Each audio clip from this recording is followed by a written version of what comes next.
Remove this plastic cover. It's fitted by clips, so just pull up, but pull up gently, of course.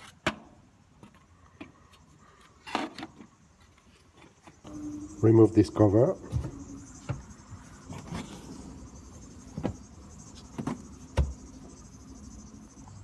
Remove the right side hood cover. It's the wheel cover, if you prefer. There is one bolt, and it's clipped here, there. Careful, the 12-volt DC plug,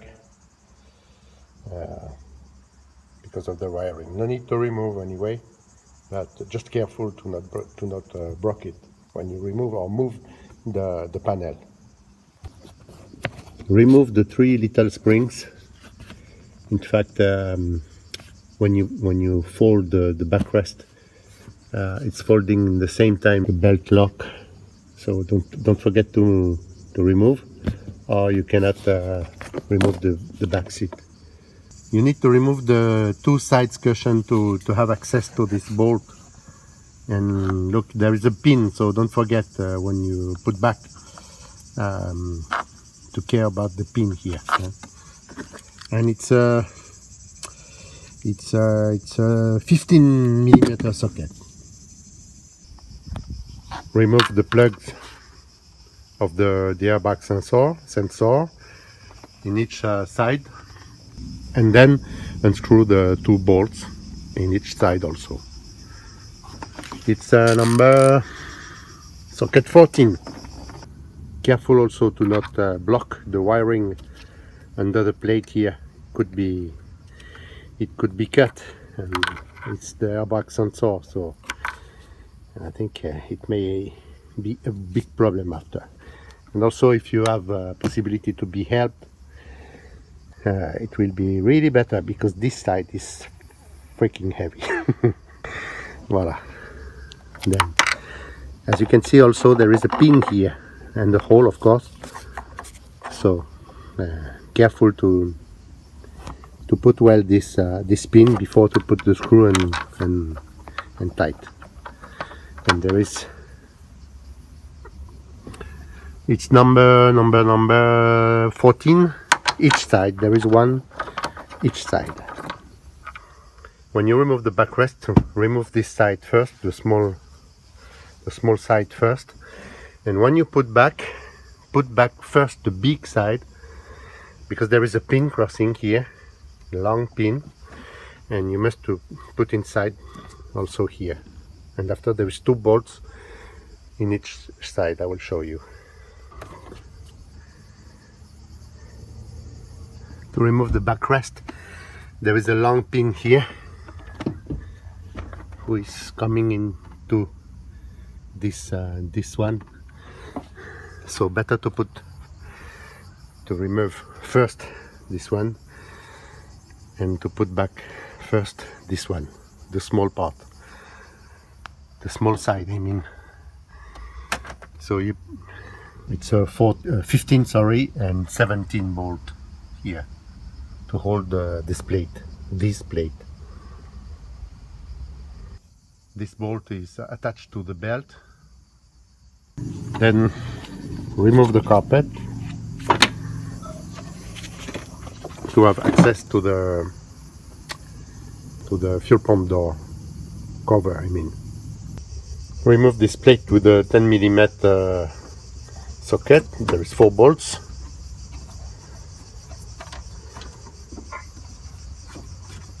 Same process than the other side. There is still 4 bolts, number 10 socket. Same gasket, same concept. So do as the same at the other side. So just remove like that.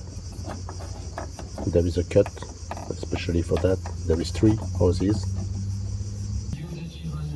Unplug the 2 hoses just by pressing here and here on the white pin. I made a tool by myself to remove the circle here. Voila.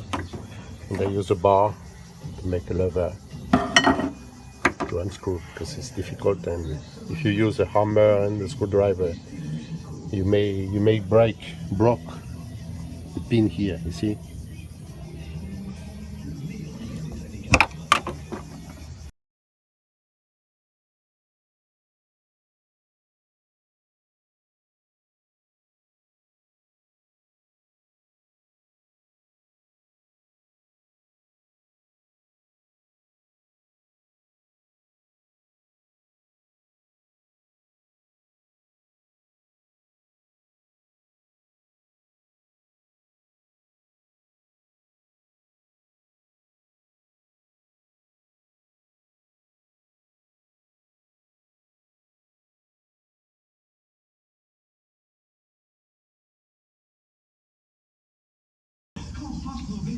See, this it's clipped here, so just remove by putting it up the pin.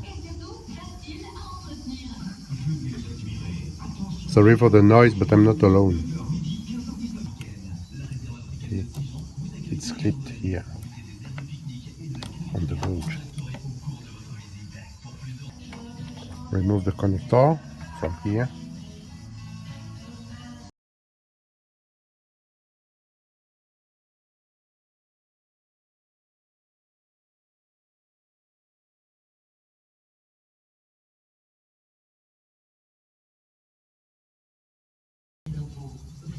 Don't use plastic tape or something tape, because it could melt inside the tank because of the fuel.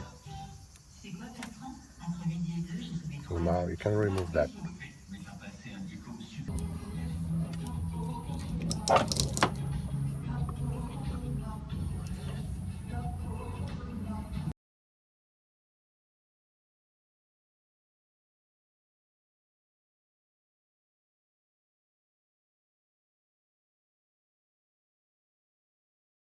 Don't forget to put back the connector.